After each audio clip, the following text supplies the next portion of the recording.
హేమంత్ తన చేతిలోని కప్పుని మాలిక వైపు అందిస్తాడు వంగుతూ. కానీ ఇదంతా బయట నుండి చూస్తున్న సుభద్రకు మాత్రం ఒళ్ళు మండుతుంది. దానికి 2 కారణాలున్నాయి. ఒకటి, హేమంత్ ఒక అమ్మాయిని అంతలా బ్రతిమలాడడం ఇంతకు ముందెన్నడూ ఆమె చూడలేదు. ఒకవేళ చూస్తే అది తన కూతురే కావాలని కోరుకుంది. అందుకే ఇన్ని రోజులు ప్రియ దగ్గరే ఉండి ఆమెను హేమంత్‌తో పెళ్ళికి ఒప్పించింది. ఇక రెండో కారణం, ఆమె వేసుకున్న డ్రెస్. ఆ డ్రెస్‌ని ఎంతో ప్రేమగా ప్రియ కోసం కొన్నాడు ధనుష్. కానీ ఇప్పుడది ప్రియకు బదులుగా ఎవరో వేసుకున్నారు. ఆ డ్రెస్ వైపే చూస్తూ, అంటే ధనుగాడు అంత కంగారుగా బట్టలు తెచ్చి ఇచ్చింది ఈమెకేనా? అసలు ఈ ఇద్దరికి ఏమైంది? వాడేమో ఈమెకు కొత్త కొత్త డ్రెస్సులు తెచ్చిచ్చాడు. హేమంత్ ఏమో ఇంతలా బ్రతిమిలాడుతున్నాడు. ఇద్దరిని ఇంత కంట్రోల్లోకి తీసుకుందంటే మామూలు ఆడది కాదు అని ఆగిపోయి మళ్ళీ స్ట్రెయిట్గా నిలబడుతూ, ఈ అమ్మవారిని ఇలానే వదిలేస్తే నా కూతురికి పోటీ రావడమే కాకుండా అందరినీ తన వలలో వేసుకునేలా ఉంది.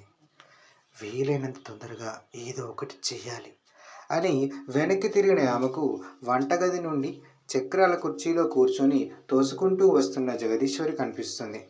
ఆమెను గమనించిన సుభద్ర వేగంగా హాల్లోకి చేరుకుంటుంది. చాలా రోజుల తర్వాత సుభద్రను చూసిన జగదీశ్వరి, సుభద్ర, ఎలా ఉన్నావు? ఎప్పుడొచ్చావు అని అడుగుతుంది. సుభద్ర సోఫాలో కూర్చుంటూ, ఇవాళ పొద్దున్నే పిన్ని. నువ్వెలా ఉన్నావు? నీ ఆరోగ్యం ఎలా ఉంది అని జవాబిస్తూ ప్రశ్నిస్తుంది సుభద్ర. చాలా ఉత్సాహంగా, నాకేంటి సుభద్ర, చాలా బాగున్నా. ప్రియా ఎలా ఉంది అని జగదీశ్వరి దేవి అడగగానే, అది కూడా ఎప్పటిలానే చాలా బాగుంది అని కొంచెం ముభావంగా బదులిచ్చి, కానీ ఇక్కడే చాలా మారిపోయినట్టుంది అని అంటుంది.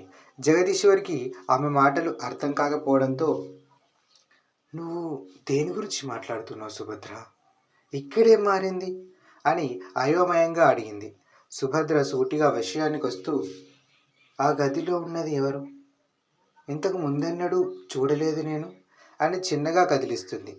ఆమె ప్రశ్న వెనకాల దాగున్న అనుమానం జగదీశ్వరికి అర్థమైంది.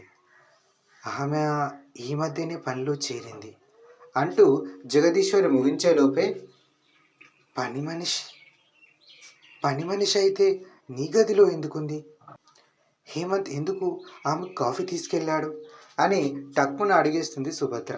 జగదీశ్వరికి ఇప్పుడు నిజం చెప్పాలో నిజాన్ని దాయాలో అర్థం కావడం లేదు. సుభద్రకు ఇన్ని రోజులుగా చూసింది కాబట్టి ఇక ఒక నిర్ణయానికి వస్తూ, ఏమీ లేదు, ఆమెకు ఆరోగ్యం బాలేదు. వాళ్ళ అమ్మ నాన్న ఇంట్లో లేరంట. నిన్న రాత్రే నా గదిలో కళ్ళు తిరిగి పడిపోతే అక్కడే వైద్యం చేయించాం. అందుకే ఇక్కడుంది. వాళ్ళ ఇంట్లో వాళ్ళు వచ్చాక వెళ్ళిపోతుంది అని ఆగిపోయి ఎదురుగా ఉన్న టేబుల్ పైన పెట్టున్న బుక్ని చేతిలోకి తీసుకుంటూ, ఇంట్లో ఎవరు లేరు కదా, అందుకే నేనే తాజీని కాఫీ తీసుకెళ్ళమన్నాను అని చక్కని కథ అల్లేస్తుంది. సుభద్రకు ముందు నమ్మాలి అనిపించదు. కానీ జగదీశ్వరి ముఖంలో హావభావాలు ఆమెను నమ్మేలా చేశాయి.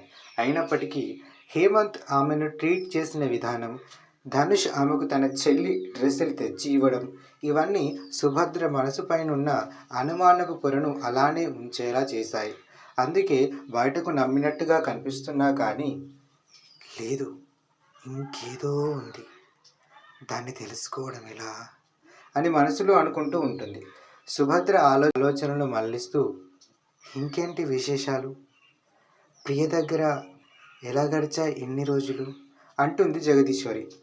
ఇటు గది లోపల హేమంత్ని ఇంకా బ్రతిమిలాడించుకోవడం ఇష్టం లేక కాఫీ తాగేసింది. వెరీ గుడ్, నువ్వేం కంగారు పడకు. మా ఫ్రెండ్ ఇంతకుముందే కాల్ చేశాడు, నేను వానికి కాల్ చేసి ఇన్ఫర్మేషన్ అడుగుతా అని హేమంత్ అనగానే, ఇప్పుడే చేయండి సార్ ప్లీజ్ అంటుంది మాలిక. సరే అంటూ శరత్కి కాల్ కలుపుతాడు హేమంత్. ఫోన్ రింగ్ అవుతుంది. చివరికి కట్ అవ్వబోతుంది అనగా శరత్ కాల్ లిఫ్ట్ చేశాడు. లిఫ్ట్ చేయడంతో, రే శరత్ అని హేమంత్ అనగానే, హా చెప్పురా అని శరత్ గొంతు వినిపిస్తుంది. అదేరా, ఆ అమ్మాయి విషయం ఏమైంది అని హేమంత్ ప్రశ్నిస్తాడు. మాలిక హేమంత్ చేతిలోని ఫోన్ వైపే తదేకంగా చూస్తుంది. ఎలా అంటే అతను చెప్పే జవాబుతో ₹1,00,00,000 వస్తాయన్నట్టుగా. శరత్ జవాబిస్తూ, ఇప్పటికైతే ఆ కార్ ఎవరిదో తెలిసిందిరా అని అనగానే, ఎవరిదిరా అని కొంచెం కోపంగా అడుగుతాడు హేమంత్. అది ఒక హోటల్ వాళ్ళది అని తెలిసిందిరా. ఆ హోటల్ వాళ్ళు తమ కస్టమర్స్కి ట్రావెలింగ్ ఫెసిలిటీస్ కింద వెహికల్స్ ప్రొవైడ్ చేస్తున్నారు అనే గొంతు అనే శరత్ గొంతు అటువైపు నుండి వినిపిస్తుంది. ఆతృతగా, ఇంతకు ఆ హోటల్ పేరు అండ్ ఆ కార్ తీసుకొచ్చిన కస్టమర్ పేరు తెలిసాయా లేదా, అది చెప్పురా అని హేమంత్ అడగానే, యా దొరికాయి అని జవాబిస్తాడు హేమంత్. ఇంకేంటి, వెళ్ళి ఆ కస్టమర్ని 2 బాధితే వాడే నిజం కక్కుతాడు అని కోపంగా అంటాడు హేమంత్. కానీ అలా చేయడం కుదరదురా, ఇప్పుడు అతను సిటీలో లేడంట. నేను కాల్ చేస్తే వాళ్ళ సెక్రటరీ లిఫ్ట్ చేసి చెప్పాడు, రేపు వస్తాడంట, వచ్చాక కలుస్తామన్నాడు అని ముగిస్తాడు శరత్. ఇంతలో మాలిక మాట్లాడుతూ, ఇంతకు ఆ పర్సన్ పేరేంటి సార్ అని అడుగుతుంది. ఇంకొకసారి ఆలోచించండి, మీరు చేస్తుంది తప్పు ఒప్పు మీకే అర్థమవుతుంది అని అంటుంది సుమావి. ముఖేష్ ఆమె వైపు చూడకుండానే, నేనేం చేస్తున్నానో నాకు బాగా తెలుసు, మీ సలహాలు తీసుకోవాల్సిన కర్మేమి పట్టలేదు అని చాలా నిష్ఠూరంగా పలుకుతాడు. ఆమెకు బాధగా అనిపించినా కానీ కొడుకు కోసం భరిస్తూ, నా సలహా తీసుకోమని నేను చెప్పడం లేదు, వాని గురించి ఆలోచించి వాని మనసు తెలుసుకోండి అంటున్నా అని హితం చెప్తుంది సుమావి. ఈసారి ఆమె వైపు చూస్తూ, నా గురించి మన కుటుంబం గురించి వాడు ఆలోచించాడా, నేను వాని గురించి ఆలోచించడానికి చెప్పు అని ఎదురు ప్రశ్న వేస్తాడు ముఖేష్. అది వాని తెలియనితనం, అయినా ప్రేమ అనేది పరువు మర్యాదను చూసి కలగదు అని సుమావి అనగానే, అలాంటి ప్రేమ వల్ల ఉపయోగం లేదు అని అంటాడు ముఖేష్. మీరెందుకు ప్రతిసారి వాని పెళ్ళిని ఒక బిజినెస్లా చూస్తున్నారు? పెళ్ళి అనేది వ్యాపారం కాదు, ఇద్దరు మనుషుల పరస్పర సహకారం అని ఆగిపోయిన ముఖేష్ వైపు సూటిగా చూస్తూ, నాకు తెలియక అడుగుతున్నా, నందినిలో లేనిదేంటి, ఆ సురభిలో ఉన్నదేంటి అని అంటుంది కోపంగా. అతను బెడ్ పై నుండి లేచి నిలబడుతూ, ఆస్తి, అంతస్తు, హోదా, సమాజంలో గౌరవం అని టకాటకా అనేసి సుమావి దగ్గరకు వస్తూ, అనుబంధం, సహకారం, సంస్కారం అంటూ పిచ్చి పిచ్చి మాటలు మానే. ఈ కాలంలో డబ్బున్నోడే సంస్కారవంతుడు, కాసులున్నోడికే సమాజంలో గౌరవం. ఎవరైనా వాళ్ళ దగ్గరికి వస్తారు, బంగారు పళ్ళల్లో తినే వాళ్ళతోటి బంధాలు కలుపుకోవాలని చూస్తారు. నువ్వు ఇవన్నీ చెప్పే వాణ్ణి అలా తయారు చేశావు. ఇక నా చెయ్యి జారిపోకముందే నా దారిలోకి తెచ్చుకోవాలి.